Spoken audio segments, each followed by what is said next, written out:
یہ کیوں کہا گیا کہ لاوی کے گھرانے سے ایک شخص اور ایک عورت، کیونکہ وہ لاوی کا پوتا تھا، اس نے اپنے باپ کی بہن سے بیاہ کیا تھا، اور جب ہم خروج کے 6 باب پر پہنچیں گے تو ہم یہ جان پائیں گے کہ اس نے سچ میں اپنے باپ کی بہن سے بیاہ کیا، جو اس وقت کے قانون کے مطابق بالکل بھی کوئی غلط قانون نہیں نہیں بنا تھا۔ جی بالکل ٹھیک کہا آپ نے۔ آپ کا مطلب ایرام اور یوکبد۔ بالکل، ایرام اور یوکبد۔ ایرام کا مطلب اعلیٰ لوگ ہیں اور یوکبد کا مطلب خدا کا جلال ہے۔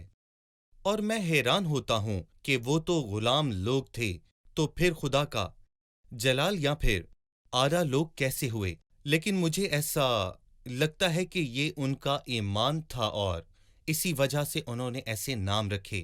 مگر جی ہاں، وہ اعلیٰ لوگ تھے، اس لیے نہیں کہ وہ یعقوب کی اولاد تھے یا پھر اس لیے کہ ان کا تعلق ابراہم سے تھا، بلکہ وہ سچ میں خدا کے لوگ تھے اور وہ خدا سے بہت زیادہ پیار کرتے اور وفادار تھے۔ لیکن بائبل بتاتی ہے کہ یہ سب لوگ بعد میں خدا کے لوگ بنے تھے، اور میں یہاں پر یہ بھی کہوں گا کہ جب تک وہ خدا کے ساتھ منسلک رہے، وہ خدا کے جلال سے کبھی محروم نہ ہوئے۔ اور جب موسیٰ نے استثنا کا اختتام کیا تو خدا نے کہا، اے یرسوم، خدا کی مانند اور کوئی نہیں، تو خدا کی بچائی ہوئی قوم ہے، تیری مانند اور کوئی نہیں۔ ایک مسیحی ہونے کے ناطے میں عملی سبق لینا چاہتا ہوں۔ ہمارے گھرانے کیسے ہونے چاہیے؟ اگر ایک ایماندار جیون ساتھی تلاش کر رہا ہے جس کے ساتھ وہ منسلک ہو، تو آپ پہلی آیت سے ہمیں اور ناظرین کو کیا بتانا چاہیں گے؟ میں چند ابواب کو اکٹھا کرنا پسند کروں گا۔ پیدائش 2 باب، خروج 2، امثال 2، ملاکی 2 اور یوحنا 2، سب 2 ہیں۔ صحیح۔ پیدائش 2 میں خدا نے خاندان کو قائم کیا اور کہا کہ آدم کا اکیلا رہنا اچھا نہیں، اس لیے میں اس کے لیے ایک مددگار اس کی مانند بناؤں گا۔ اور خروج 2 میں وہ کہتا ہے کہ دونوں کا ایمان ایک ہی ہونا چاہیے، زندگی کے اہم ترین کام یعنی خدا کے ساتھ تعلق کا اور جیون ساتھی سے مختلف ہونا کوئی اچھی بات نہیں۔ امثال 2 میں اور ملاکی 2 میں ہم دیکھتے ہیں کہ انسانی گناہ کی وجہ سے شادیوں کا کیا ہوا، کیونکہ ان میں دغا اور بے وفائی تھی، لیکن خدا نے یوحنا کے 2 باب میں شادیوں کو عزت بخشی تھی، اور پھر اس نے کانا گلیل کی ایک شادی میں اپنا پہلا معجزہ دکھایا۔ صحیح، اس لیے اس کا لاوی کے قبیلے سے ہونا لازمی تھا، جسے ہم عام زبان میں خدا کے بیٹوں بالکل۔ میں سے بھی کہہ سکتے ہیں، اور لڑکی بھی بالکل۔ خدا کی بیٹیوں میں سے ایک تھی، خدا کی لہٰذا بیٹیاں۔ دونوں کا ایک ہی ایمان ہونا بہت ضروری تھا۔ پھر موسیٰ پیدا ہوا، لکھا ہے اس نے یہ دیکھ کر کہ بچہ خوبصورت ہے، 3 مہینے تک اسے چھپا کر رکھا۔ آپ اس پر کیا کہنا چاہیں گے؟ جی۔ ہر ماں اپنے بچے کو ایسے ہی دیکھتی ہے کہ وہ دنیا کا خوبصورت ترین بچہ ہے، اور بالکل اسی طرح عبرانیوں کے 11 باب میں لکھا ہے کہ موسیٰ کے ماں باپ نے ایمان ہی سے اس کے پیدا ہونے کے بعد 3 مہینوں تک اسے چھپا کر رکھا، کیونکہ انہوں نے دیکھا کہ بچہ خوبصورت ہے۔ اور اس کا کیا مطلب ہے کہ ایمان ہی سے میرا خیال ہے کہ یہ خاندان خدا کے کلام کو اور اس کے وعدے کو سمجھتا تھا کہ 4تھی نسل میں ہم مصر سے نکل جائیں گے، اور شاید یہی وجہ تھی کہ یوکبت نے اندازہ لگایا کہ یہ 4تھی نسل کا لڑکا ہے اور اس لیے نجات اسی سے آنے والی ہے، تو کیا میں اس کو دریا میں چھوڑ دوں؟ لیکن اس نے ایسا نہیں کیا اور اپنے بچے کو 3 مہینوں تک چھپا کر رکھا، اور دراصل ہمیں بھی کچھ کرنے کی ضرورت ہے، بالکل اسی طرح جس طرح موسیٰ کے ماں باپ نے اسے 3 مہینوں تک چھپایا صحیح۔ اور اس کی حفاظت کی، لیکن اس کے بعد وہ اسے چھپا نہ سکی کیونکہ اس کی آواز بڑھنے لگی، بچہ بڑھنے لگا تھا، اس لیے وہ اسے چھپا نہ سکی۔ جب ہم کچھ نہیں کر پاتے تو ہمیں خدا پر بھروسہ رکھنا چاہیے، بالکل اس کی ماں کی طرح جب اس نے اسے چھپا کر رکھا لیکن پھر اسے خدا کے بھروسے پر چھوڑ دیا۔ اس نے اپنے اور اپنے بیٹے کے دل میں ایمان کو بویا، وہ دونوں ہی ایمان سے چلے، جیسا کہ عبرانیوں کے 11 باب میں لکھا ہے۔ درست۔ یوکبد نے بہترین کیا، اور ایسے ہی جب ہم بھروسہ رکھتے اور ایمان رکھتے ہیں تو خدا اپنا کام کرتا ہے۔ 3 جگہوں پر خروج دوسرے باب میں، اعمال باب 7 اور عبرانیوں باب 11 میں بیان کیا گیا کہ اس لڑکی نے اسے چھپایا، جی لیکن خروج میں کہا گیا کہ اس کی ماں نے اسے چھپایا۔ بالکل اعمال میں کہا گیا کہ اس نے اپنے باپ کے گھر جی میں پرورش پائی، لیکن عبرانیوں میں کہا گیا کہ اس کی ماں اور باپ نے اس اکٹھے کے ماں اسے باپ نے۔ چھپایا، یعنی ایرام اور یوکبت دونوں ایمان بالکل رکھتے صحیح۔ تھے۔ ہم ایک وقفے کے بعد دوبارہ حاضر ہوں گے۔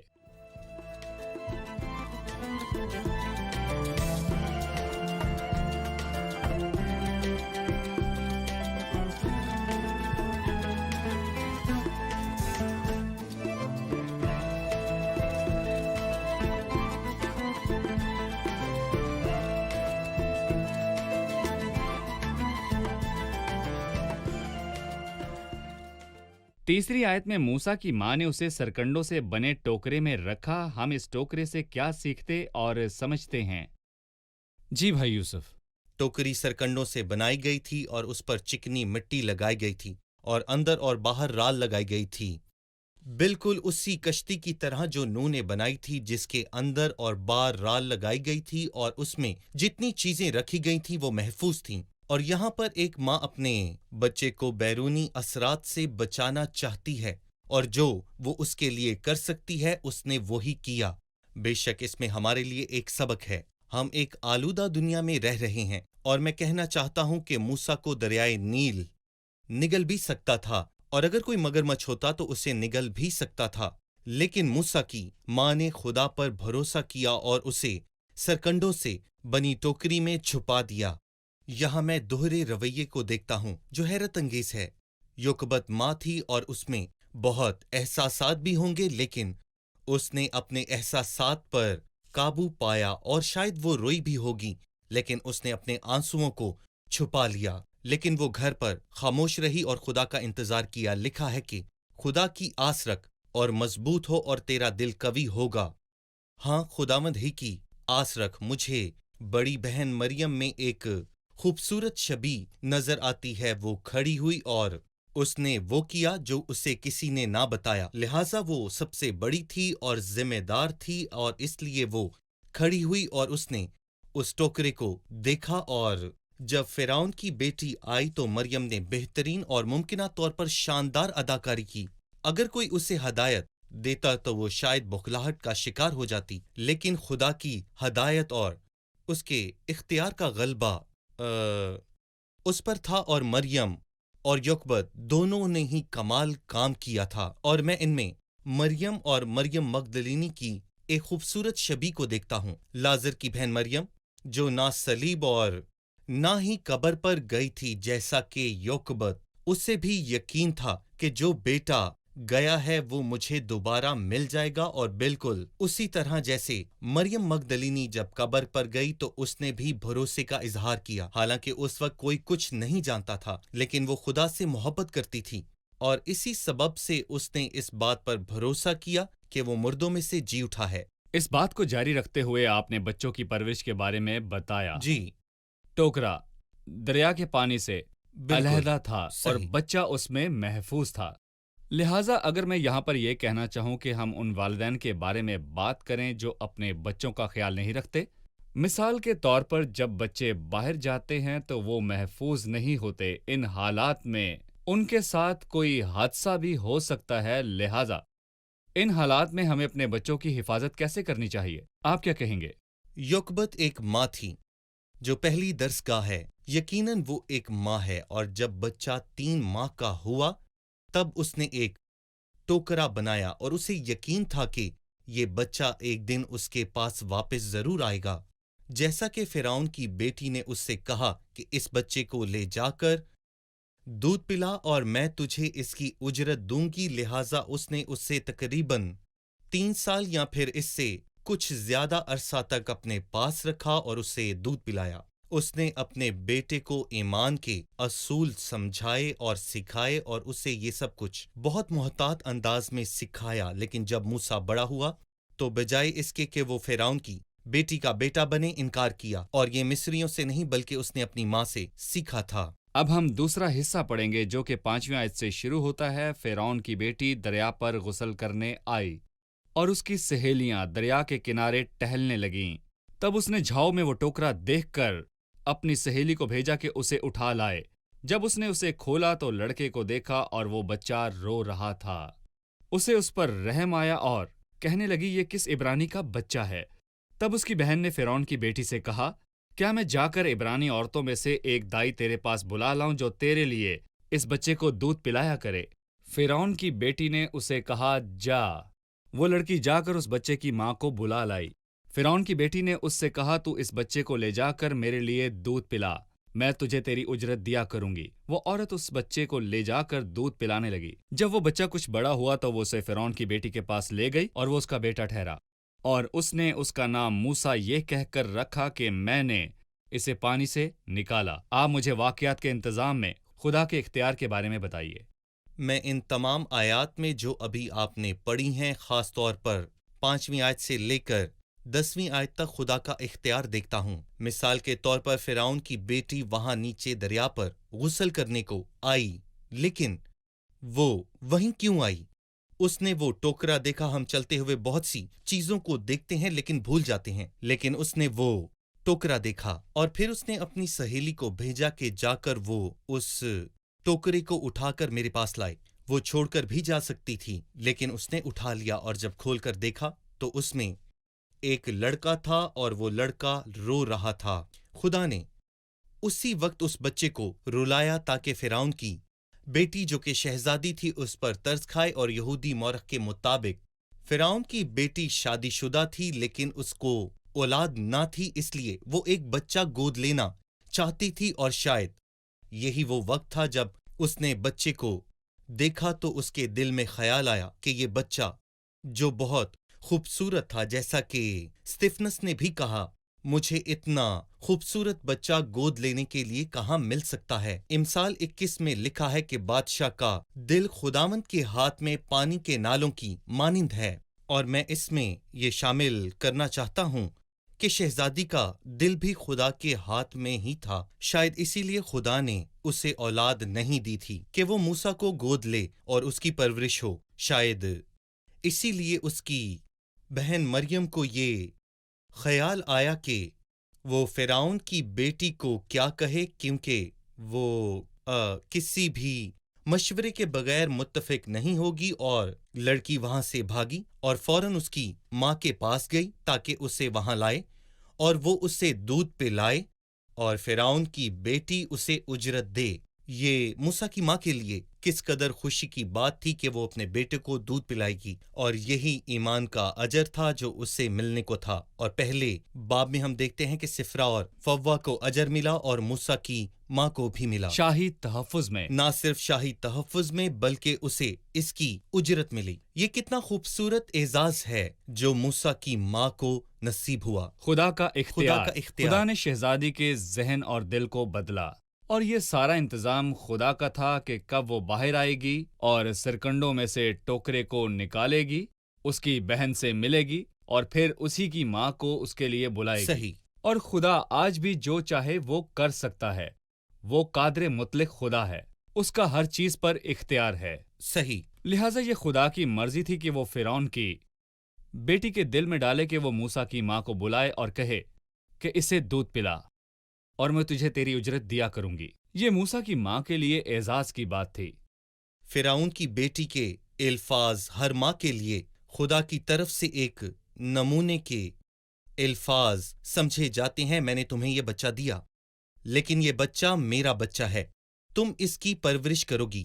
مبارک ہیں وہ ماں باپ جو یہ جانتے ہیں کہ یہ بچے ہمارے نہیں بلکہ ہم ان کی پرورش اپنے خدا کے لیے کر رہے ہیں، اور خداوند مجھے اس کا اجر دے گا۔ خدا نے مجھے اس کا مختار بنایا ہے، لیکن مالک حقیقت میں ہمارا زندہ خدا ہے۔ اگر میں مالک ہوتا تو اپنی مرضی سے اس کے ساتھ برتاؤ کر سکتا تھا، لیکن مجھے اس کی مرضی کے مطابق اس کے ساتھ پیش آنا ہے۔ صحیح۔ 11ویں آیت سے جب موسیٰ بڑا ہوا اور باہر گیا اور اپنے لوگوں کی مشقتوں پر اس کی نظر پڑی تو اس نے سوچا کہ وہ ان کو بچائے گا۔ لیکن میں یہاں پر یہ کہنا چاہوں گا کہ موسیٰ قاتل تھا اور وہ بھاگ گیا۔ 3 الفاظ آنے والے حصے کا خلاصہ کرتے ہیں: موسیٰ، بچانے والا، قاتل، بھاگا ہوا۔ آپ کیا کہیں گے؟ پہلے میں دیکھتا ہوں کہ اس نے خود اپنے آپ کو